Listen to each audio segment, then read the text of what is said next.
Hey, what's up? I think you're muted. Can you hear me now? Is it working? Yeah, I can. Okay, got it. Good, good. How you doing, man? I'm good. How are you? I'm good. I can't complain. Thanks for hopping on. No problem.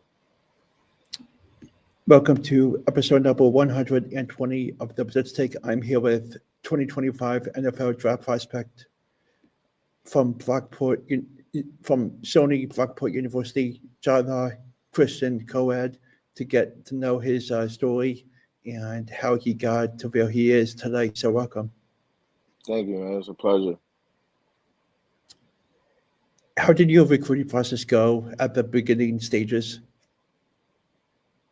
Well, at the beginning stages, I didn't really it's crazy because coming from Amityville down in Section 11 here on Long Island, it was the recruiting process. It was like a slow process for me, so I didn't really have a lot of you know, D1 major schools, D2 major schools looking at me. It was more so like, D3. I mean, I maybe had maybe like I had one or two schools interested. It wasn't like offers. So it was a slow process at first, and then it was a late come around for Brockport. When they came around, it was close to like me graduating. So when they was coming and visiting my school, I was able to get more information on Brockport and what the school is like, and then finally I went to go on a visit. It was like I believe it was like a 2-day visit. You stay overnight, and then meet players and coaches as well. So that was fun, and that's how the process actually got started.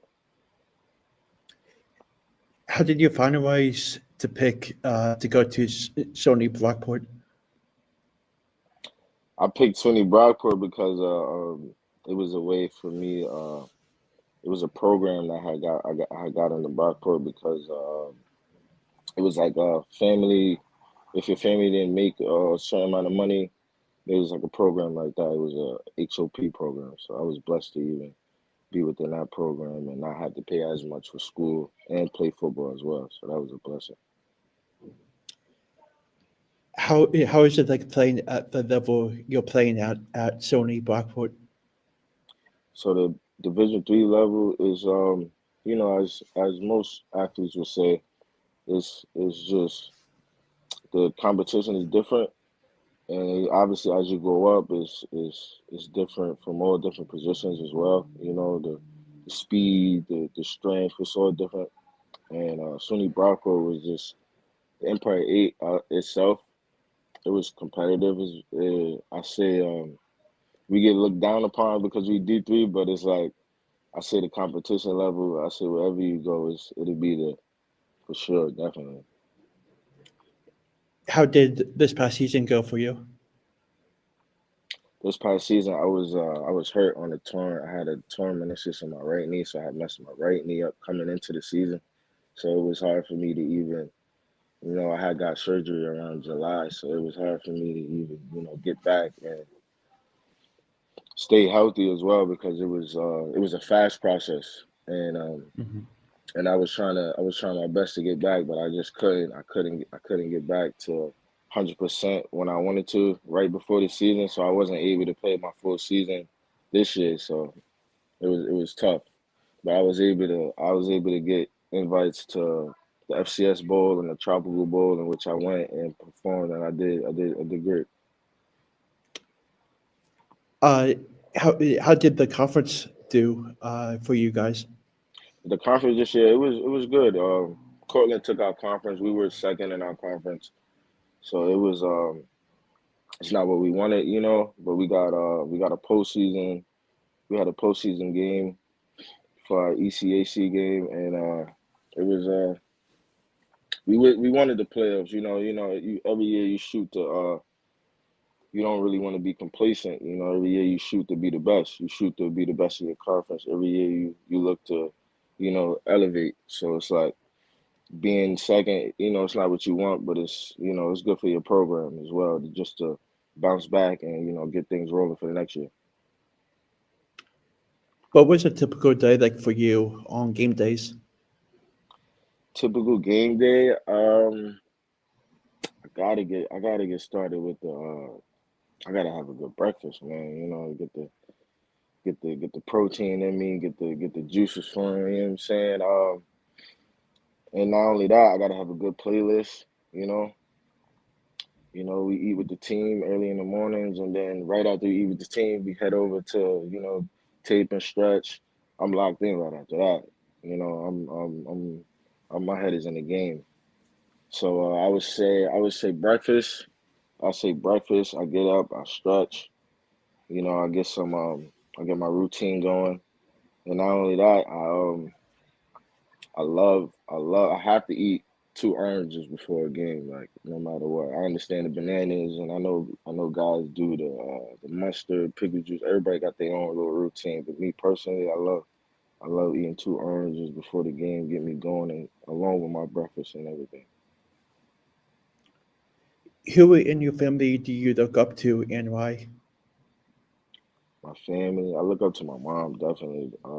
Being a single parent, I just watched, growing up, I just watched everything, she's done to provide for my family and everything. So she's always been a role model to me, from me being able to transition, what we've been through off the field to bring that on the field and use that as fuel is just it's just been amazing because I've been blessed with this gift, of football because football it's just been more than a game to me. It's just been bigger than just playing and being an athlete. It's not only that. It's not only the X and O's. To me, it's just like it's the things you can do within the game. Like the lives you could change and the people you can motivate and the people you can change. For the better. So she's been my role model to just be better each and every day on my craft. And who I am as a person. So she's obviously my mom for sure. What current or former NFL player do you compare yourself to? But NFL player, to be honest, um, I love all these guys. So I played running back all my 4 years of college, and I would say I actually got to meet him. I would say LaShawn McCoy. Even though I'm a strong safety now, and I've been playing that in my recent bowl games. But I would say as for running back, I would say LaShawn McCoy. I say I give him and LaDainian Thomason Hmm. for sure, for sure. What makes you a unique player on the football field? My uniqueness is my heart and my knowledge of the game. I'm able to on both sides. I'm able to break down plays, schemes, and everything schematically. So it's like it's a blessing because it just comes to me. It's just I'm able to just do these things within a moment, within a split second because we know how the game is.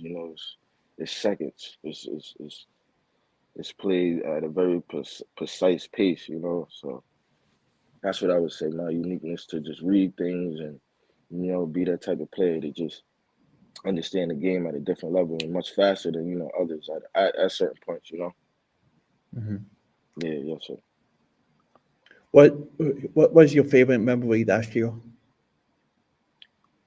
At Brockport, Yeah. my favorite memory I would say November 2nd, 2019. We came back from beating Cortland, going down into the going down into halftime. I believe it was 2021-3. We thought we was out of it. We came out of the locker room. I believe we scored to make that 21-10. I end up scoring I end up scoring two touchdowns to bring us back to cut the lead within four. No, actually we took the lead to be up three. They kicked the field goal. We end up going into overtime, and then the rest is history. After that, we end up Mhm. winning. So yeah, I believe that was my biggest moment. One because it was adversity, and for me it was a big turning point within my college career, only due to the fact of like, you obviously get tested when you when everything's going good. You know what I'm saying? and it was a way for not only me, but it was a way for the team as well to just come together as one and just really just look at the bigger picture of what we got in front of us. So it was a great way for not only the team, but it was a great way for coaches. That was a big learning point for us as a program because it helped change our program as well. How many hours a day do you take the time to buddy your game and watch film? Hours, I say, I work out 2 times a day. I get 2 workouts in a day, and I also I would say about 6 7 hours of my game towards towards the towards the day. I say yeah, I put a good amount of time within this. I'm just blessed, man. That's all. What do you like to do in your free time? My free time, I love reading. I love really working out. That's what I do mostly on my free time. I read a lot and I work out a lot. I like to just stay healthy. It keeps me good mentally. It keeps me in a better space. And I also got this little journal I like to write in, throughout the day and just keep me positive, keep my heart in the right space. What books are you reading at the moment? As of right now, I'm reading it's the Rick Ross book. It's the where is it? And it's a book my mom gave me. It's the wisdom of the bullfrog. It's like it's a it's a it's a leadership book from the U.S. Navy retired. Yeah, so I'm getting into that one. If you could hang out with any current NFL player or coach, who would it be? Coach, I definitely do. I do. Coach, it got to be Coach Prime for me. I love Coach. I love me some Coach Prime for sure. And player, I say man, player. I say Brees. I say Brees Hall, or maybe like a Jamar Chase or Justin Jefferson. Thanks again for taking the time to come on, and I wish you nothing but the best of luck in your near future. I'm thankful, man. I'm blessed, man, to be here. I'm thankful to even, for you to even put me on this show, man. I'm blessed, and I'm thankful for the opportunity you've given me as well. Thanks. Have a good day. You as well, King. Thank you, man. Thanks.